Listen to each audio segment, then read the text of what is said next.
It's important to realize that this historic opportunity that we have to do good work to address orphaned and abandoned wells is because of a bipartisan infrastructure and resource protection law that all of the Democrats on this committee supported, and all of the Republicans on this committee, except one, opposed.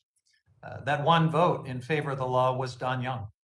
And I know that he often lamented the fact that too many people come to Congress and check all of their common sense and pragmatism at the door and just proceed to fight about things in grandstand.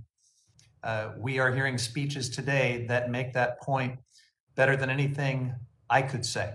And I have to say, I've heard a lot of these speeches, but we may be, scratching the bottom of the barrel with the claim by my colleague from Louisiana that U.S. fossil fuel companies somehow are voluntarily walking away from billions of dollars of assets in Russia, as if they woke up and suddenly had a bout of guilty conscience or ethics or something like that. Give me a break. They've had a bromance, a very lucrative bromance with Vladimir Putin for many, many years. And they sat by while he committed atrocities in Grozny and Aleppo, Georgia, while he seized Crimea. The only thing that has come between them and their lucrative bromance with Vladimir Putin is American law and our sanctions and the fact that the world community will no longer give them social license to do this. So let's just be real. The fossil fuel industry got us into this mess. They fought the transition to clean energy, which would have changed the paradigm. They fought it tooth and nail at every step. They enriched and empowered Vladimir Putin. Why should we turn to them for the solution to this problem? Because we know their solution is always the same. Do whatever makes us richer. We're already the world's largest producer of both oil and gas, but it is never enough.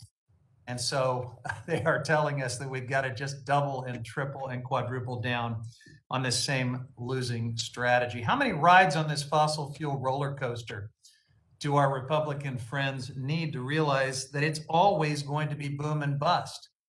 There's always going to be the next war, the next disaster, the next accident, the next gaming of the global market by cartels and oligarchs.